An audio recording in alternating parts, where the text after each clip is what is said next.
Baby, it's cold outside.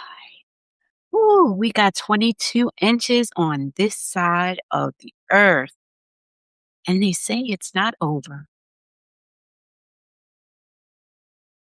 I'm so glad you're here. The hour that each of us may be waking and working, resting or retiring, and retiring. It's the wisdom hour when our soul needs to find a quiet, inviting place to let our hearts open to the presence of God, who is always with us, even when God's presence feels absent. So let's find our way into our own silence, no matter what the world is offering at this moment. We can easily get lost in the maze of the world. So let's get centered using a slow, steady breath toward our inner horizon. So, once again, I'm going to invite you to breathe in through your nose and out through your mouth.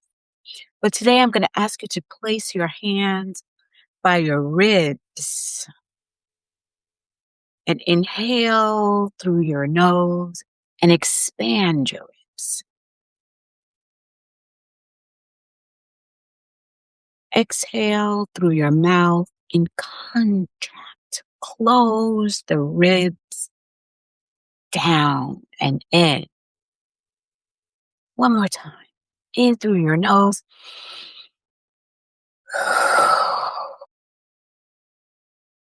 And out through your mouth. It's sideways breath, right? Expanding laterally as we inhale. And closing the rib cage down with an exhale. That's muscle activation. Shall we try that one more time? Hands on ribs. Inhale through your nose.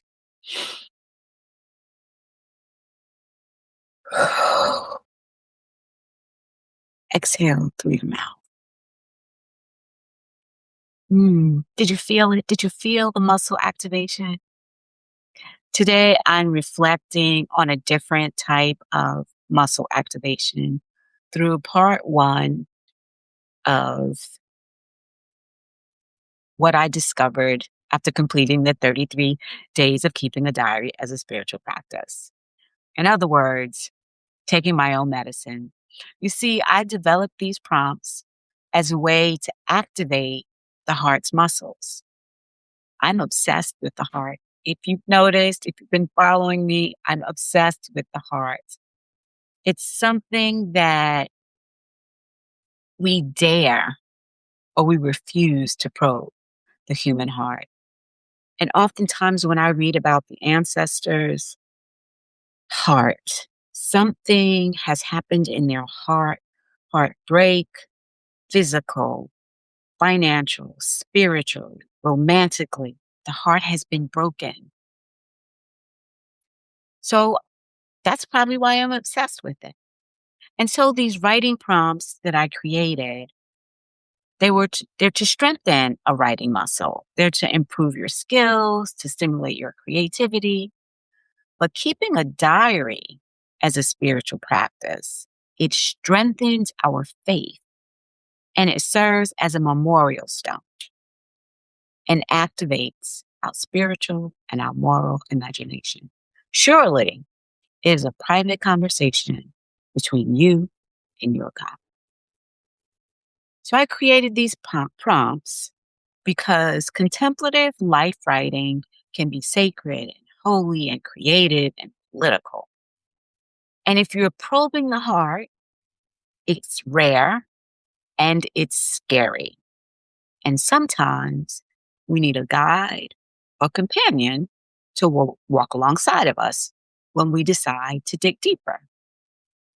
So, if contemplative life writing, aka diary writing, aka spiritual journaling, is a way to examine our hearts, what would happen in 33 days. First, why did I choose 33 days? Well, in life writing and diaries and rule keeping, we lean towards this season of attentiveness in 30 days. It's a short period in which your attention can wander, it can return, it can slowly find a rhythm. Writing day by day becomes a soft rule, not to master the self, but to notice how change whispers without repetition. So, why add 3 more days? Well, change has its own sense of time, longer than a 30-day promise. I mean, psychology now says that it takes 60 days to make a habit, sometimes more. In my own lived experience, transformation is unhurried. What about you? Right? Transformation is unhurried. So I imagine the 33 days unfolding this way. The first 3 ask us simply to stay with the discomfort. The next 21 allow the practice to take root. The following 7 test whether it wants to live with us and not just visit. And then on day 32, take a pause and ask whether this habit has been fruitful. Like if you're not doing it any longer, are you going to miss it? And then on day 33, you listen for what comes next. Well, that's how the 33 days of keeping a diary as a spiritual practice was born. Not something to really just complete, but a rhythm to enter in, to linger, and then maybe gently release it. Now, the practice has lived on my website for 2 years with many subscribers. Remember, you're only subscribing for 33 days.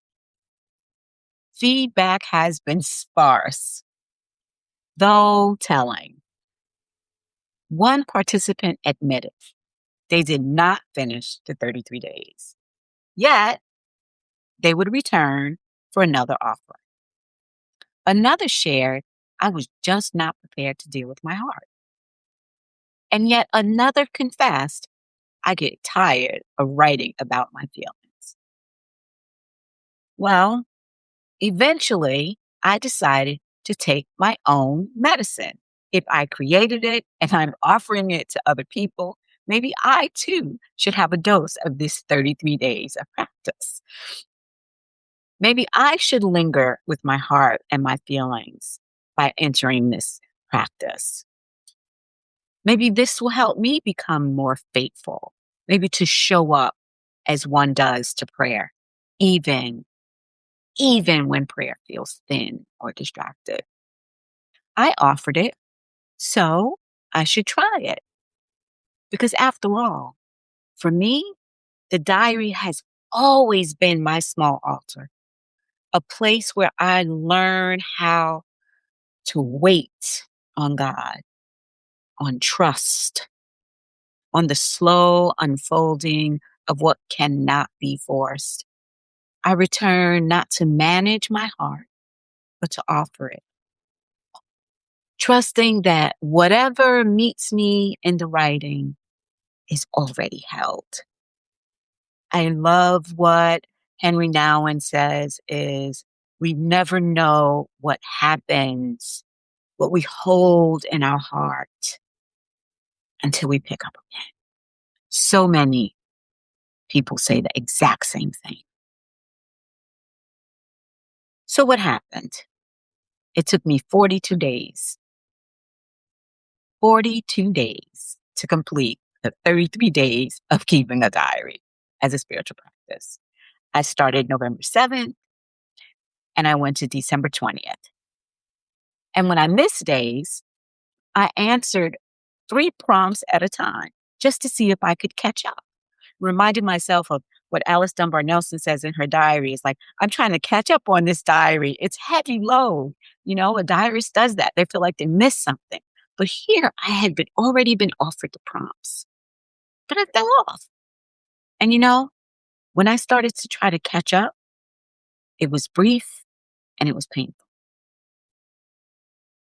Day 7 prompted me to reread the prior days and write what emerged.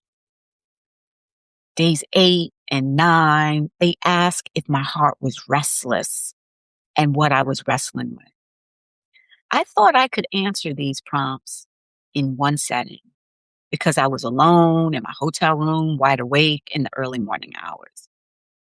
But what unearthed was something I just didn't know I was wrestling with. And after the writing, I had to sit with what I had uncovered. And in the prompts, day 10 says, sit with it. I sat with it all right. I sat with those feelings because I too had grown tired of writing about my feelings. Yet I pressed on. See, my heart and my head are inseparable. I can linger in my head,